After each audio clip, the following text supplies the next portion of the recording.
Guys, welcome to my another video of Power BI which is part 10। तो हमने 9 videos upload कर दिए and I think काफ़ी दिनों बाद हम वीडियो नंबर 10 में आ रहे हैं। So this is also one of the video which is related to DAX query जो इसके पहले हमने देखे थे। ठीक है, तो इसके पहले हमने देखा कि मेजर्स कैसे क्रिएट करते हैं, कॉलम कैसे क्रिएट करते हैं, टेबल कैसे क्रिएट करते हैं। अब हम देखेंगे कि टाइम इंटेलिजेंस फंक्शंस क्या होते हैं पावर बीआई में, जो कि आपको हेल्पफुल करते हैं कि नया टेबल क्रिएट करने में। और इसमें बेसिकली दो फंक्शन यूज़ होते हैं, कैलेंडर और कैलेंडर ऑटो। बेसिकली ये जब कभी भी हम इंटेलिजेंस फंक्शन प्रोवाइड करेंगे तो ये जो टाइम इंटेलिजेंस फंक्शन है ये रिलेटेड टू टाइम है। तो हमको जो भी टेबल लगेगा वो ऐसा टेबल लगेगा जिसमें डेट टेबल हो, यानी डेट वाला टेबल हमको लगने वाला है।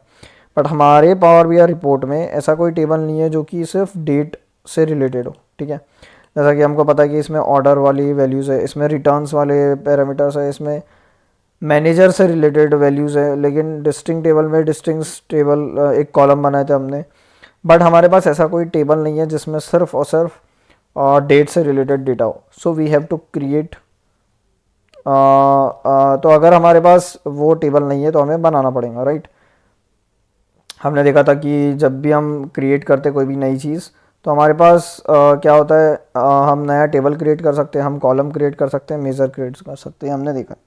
ठीक है, बट मैं आपको बताने वाला हूँ कि टाइम इंटेलिजेंस फंक्शंस क्या होते हैं, जो कि बेसिकली यूज़ होते हैं आपके टेबल, ऐसे टेबल जिसमें डेट फील्ड हो। बट ऐसा कोई टेबल हमारे पास है नहीं, तो हमको क्रिएट करना है। तो हम इस फंक्शन के थ्रू, जो कि मैंने आपको बताया, तो इस फंक्शन के थ्रू, जैसे कैलेंडर एंड कैलेंडर ऑटो, इस फंक्शन के थ्रू हम क्रिएट करने वाले हैं। अब कैलेंडर क्या होता है, जो आपकी डेट है उसको लेता है, मतलब जो आपकी इसमें हमको क्या करना पड़ता है, प्रोवाइड, ये क्या देता है हमको, स्टार्ट एंड एंड डेट। ठीक है, ये क्या करता है, स्टार्ट और एंड डेट देता है। और कैलेंडर ऑटो क्या करता है, डिटरमाइन योर अर्लीस्ट एंड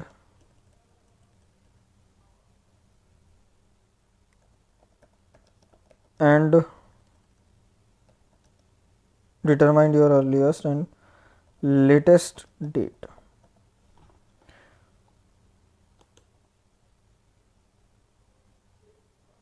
ठीक है, अर्लीस्ट एंड लेटेस्ट दिखेगा आपके डेटा की, ऑफ योर डेटा, यानी आपके डेटा में मान के चलो आपके पास डेटा सेट है और आपके पास अलग अलग टेबल है। तो उस टेबल में से जो आपका डेट वाला फील्ड रहेंगी उसमें से वो क्या करेगा, अर्लीस्ट एंड लेटेस्ट डेट निकाल के वो डिटरमाइन करेगा एंड देन आपको वैल्यू देगा। ठीक है, so this are the different between calendar and calendar auto. तो हम जो है यहाँ पे कैलेंडर ऑटो का यूज़ करने वाले हैं। तो विदाउट एनी डिले मैं क्या करता हूँ, सबसे पहले मेरे को एक टेबल क्रिएट करना है। तो मैं क्या करूँगा, क्लिक करूँगा यहाँ पे और मैं लूँगा न्यू टेबल में। ठीक है, जैसे मैंने न्यू टेबल किया, वो नया टेबल जो है वो कॉलम के बाहर, यानी इस टेबल के बाहर बन गया, दिख रहे। और आप कैसे पहचानोगे कि वो टेबल क्रिएट हुआ है, जो कि आपके डेटा सेट से रिलेटेड नहीं है। तो जब कभी भी आपके टेबल के अंदर ऐसा छोटा सा, टेबल के बाहर एक छोटा सा आपको एक कैलकुलेटर टाइप का आइकन दिखेगा, मतलब वो क्या है, कैलकुलेटेड टेबल है, मतलब आपने ये टेबल कैलकुलेट करके बनाया है। ये जब आप डेटा लोड कर रहे थे वो लोड तब नहीं हुआ था, ये जो टेबल है आपने क्रिएट करके बनाया। तो सिंपली मैंने क्लिक किया और मैं इस टेबल का नाम दे देता हूँ डेट टेबल। ठीक है, मैंने इसका नाम दे दिया डेट, डेट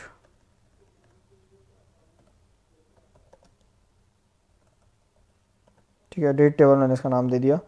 और मैंने आपको इसके पहले भी बताया कि राइट हैंड साइड में क्या होता है, जब कभी भी आप यूज़ करो तो आपके राइट हैंड साइड वाला, जैसे इज इक्वल्स टू के बाद वाला, सॉरी, जो लेफ्ट हैंड साइड वाला यानी इक्वल्स टू के बाद वाला, वो आपके टेबल का नाम रहता है या फिर आपके मेजर्स का नाम रहता है। और जो कोई भी आप लॉजिक लिखोगे वो आपके इज इक्वल्स टू के बाद यानी राइट हैंड साइड में रहता है। तो यहाँ आप लिखोगे आपका लॉजिक और लेफ्ट हैंड में आपके टेबल या मेजर्स का नाम। तो मेरे टेबल का नाम क्या है, डेट टेबल, ये बस बेसिकली नाम रहता है। और यहाँ पे इज इक्वल्स टू के राइट हैंड साइड में आपका क्या रहता है, लॉजिक। तो सिंपली मैंने आपको बताया कि हम क्या करेंगे, कैलेंडर ऑटो जो फंक्शन है बिल्ट इन फंक्शन उसका यूज़ करेंगे एंड देन क्लोज एंड मैंने इसको क्लोज कर दिया। अब मैं एंटर मारता हूँ। So this will create one column, ठीक है, एक कॉलम क्रिएट करेगा एंड देख सकते हैं तो ये जो टेबल बन गया है और इसमें एक कॉलम अलग से खुद से क्रिएट हो गई जिसका नाम है डेट, ठीक है। तो मैं इसके डेटा सेट टेबल व्यू में जाता हूँ और यू कैन सी दैट कि यहाँ पे एक टेबल जैसा मैंने नाम दिया था डेट टेबल, और उसके अंदर एक अलग से कॉलम बन गई है और उस कॉलम का नाम क्या है डेट। और जैसे ही वो डेट कॉलम है तो हमको पता है कि क्वार्टर रहता है, ईयर रहता है, मंथ रहता है, ये सब उसमें वैल्यू रहती है। तो इस तरीके से आप क्या कर सकते हो, कैलेंडर ऑटो का यूज़ करके you can easily create a table जिसमें डेट टाइप की खुद से एक फील्ड इंसर्ट हो गई है, ठीक है। ये मैंने नहीं बनाया है, ये खुद से ही क्रिएट हो गई है। अब हम क्या करेंगे, इस कॉलम में सिर्फ एक ही आपको एक ही कॉलम दिख रहा है इस टेबल के अंदर। अब हम क्या करेंगे, डिफरेंट टाइप के कॉलम इसमें ऐड करेंगे। तो सिंपली मैं क्या करूँगा, यहाँ पे ऐड कॉलम करके एक फंक्शन है, मैं उसका यूज़ करूँगा और उसका ओपनिंग एंड क्लोजिंग ब्रैकेट। अब मैं क्या करूँगा, कॉमा, एक कॉलम तो मेरा क्रिएट हो गया जिसका नाम है डेट। उसके बाद मैं क्या करूँगा, इस कॉलम का मेरे को क्या करना है, ईयर निकालना है, ठीक है। तो मैं सिंपली डबल कोट्स में लिखूँगा इसका ईयर, ठीक है, कॉमा, ठीक है। अब इस ईयर में क्या रहेगा, इस डेट का ईयर, ठीक है। तो मैं लिखूँगा ईयर और किसका ईयर, इस डेट का, ठीक है। तो इस डेट का मेरे को क्या निकालना है, ईयर निकालना है।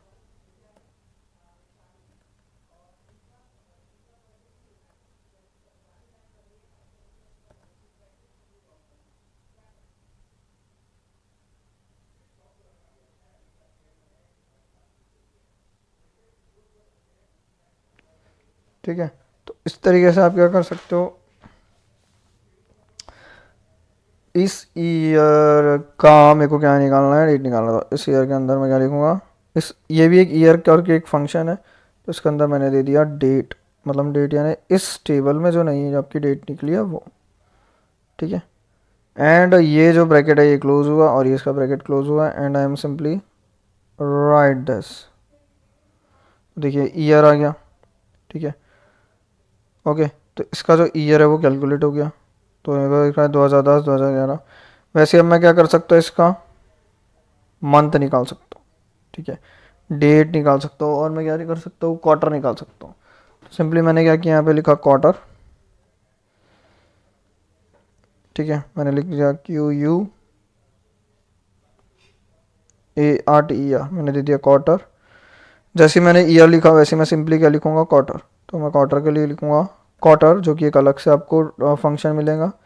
तो सिंपली अगर मेरे को उस फंक्शन को क्लिक करना है तो मैं टैब दबाऊँगा, ठीक है। जैसे मैंने आ दिया, मेरे को सजेशन में क्वार्टर दिखा, टैब दबाया, वो फुलफिल हो गया। और टैब के अंदर वापस इस फंक्शन के अंदर मेरे को क्या चाहिए, डेट का, तो डेट का क्वार्टर आएगा, ठीक है। अब मैं सिंपली प्रेस एंटर करता हूँ एंड यू कैन सी कि क्या आता है, ठीक है, 3 4 ये सब आ गया।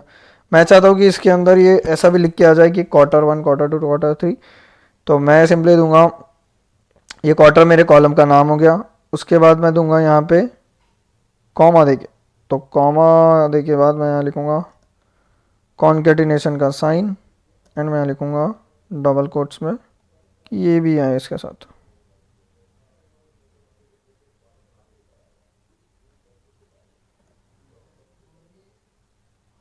ठीक है।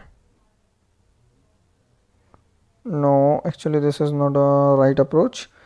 मेरे को कॉन्केटिनेट करना है कि ये इनके साथ ये है, तो मैं यहाँ पे सिंपली डबल कोट्स में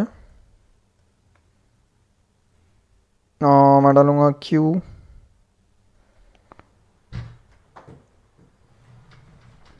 और यहाँ पे M%, ठीक है। तो इससे क्या होगा, कॉन्केटिनेट होगा और यहाँ पे मैं एंटर मारता हूँ तो ये आ जाएगा अब Q3 Q4 Q1, ठीक है। तो यहाँ पे हमने जो ऑपरेटर का यूज़ किया हुआ है कॉन्केटिनेट ऑपरेटर, ठीक है, जो M% टाइप का दिखता है।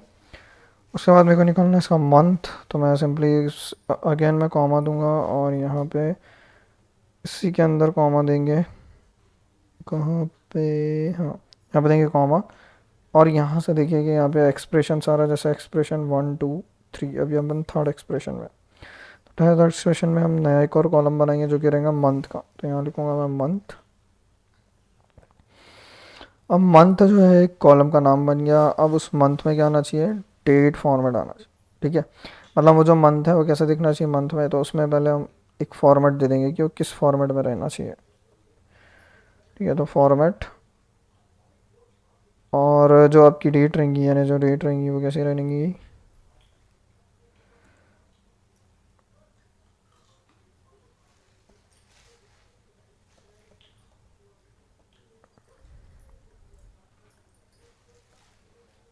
फोर बार एम्स, मतलब इसमें जो होगा पूरा आपका ये आपका डेट फॉर्मेट हो गया। ठीक है,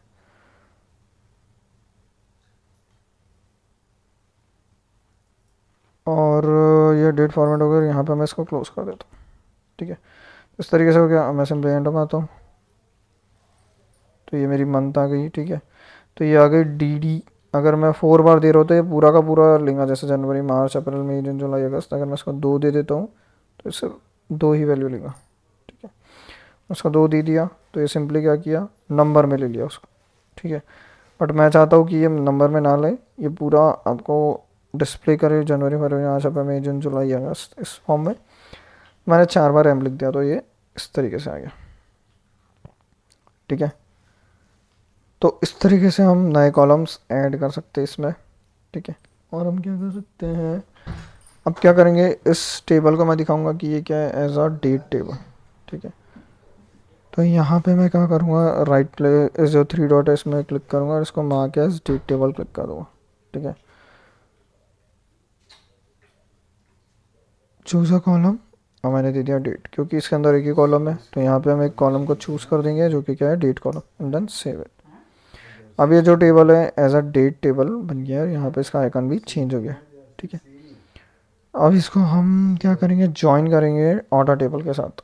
तो यहाँ पे जाएंगे और यहाँ पे सिंपली मॉडल ज्वाइन में जाएंगे और इसको ऐड कर देंगे किसके साथ,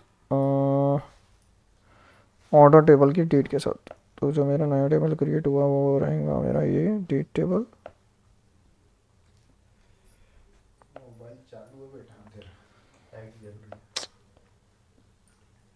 मैं यहाँ पे जो डेट है उसको देखना पड़ेगा। हाँ, तो इसको इसके साथ ज्वाइन कर देंगे, सिंपल। ठीक है, ये हो गया, इसमें रिलेशनशिप बन गई, एंड देन दैट्स इट।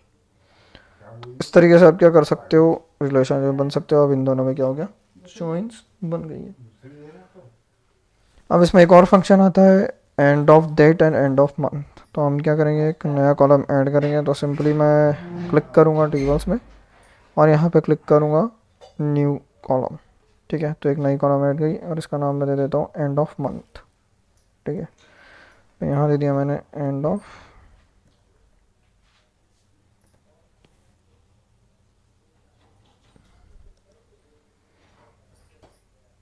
या फिर मैं इसमें ना देता हूँ,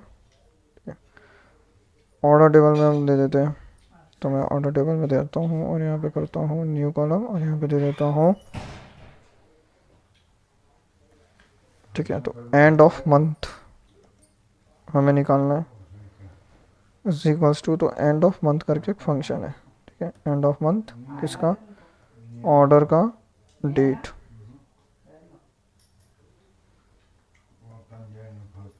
ऑर्डर्स का जो डेट है। ठीक है, तो मैं इसको सिंपली क्लिक करता हूँ एंड यू कैन सी ये फॉर्मेट में आ गया।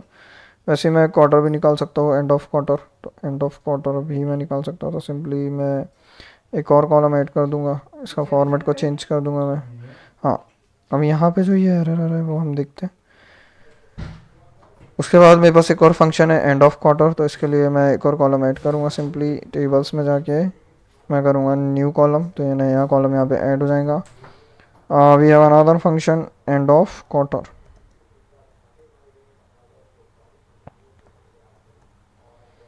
ठीक है, तो एंड ऑफ क्वार्टर के लिए फंक्शन है एंड ऑफ क्वार्टर।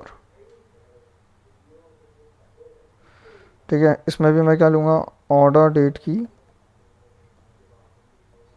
डेट, ठीक है। ओके, ये ले लिया मैंने एंड देन प्रेस, तो ये मेरा जो नया है एंड ऑफ क्वार्टर आ गया, ठीक है। अब यहाँ पे आप देख रहे होंगे कि एरर दिख रहा है एंड ऑफ शिप में, तो ये क्या हो रहा है, बेसिकली हमने कुछ डेट फील्ड ली थी, तो सिंपली मैं क्या कर दूंगा, इस डेट फील्ड को यहाँ से हटा दूंगा और यहाँ से भी उस डेट फील्ड को हटा दूंगा, ठीक है, एंड प्रेस एंटर। अब ये वापस आ जाती है तो हम वापस इसको रिमूव कर देंगे, देन प्रेस,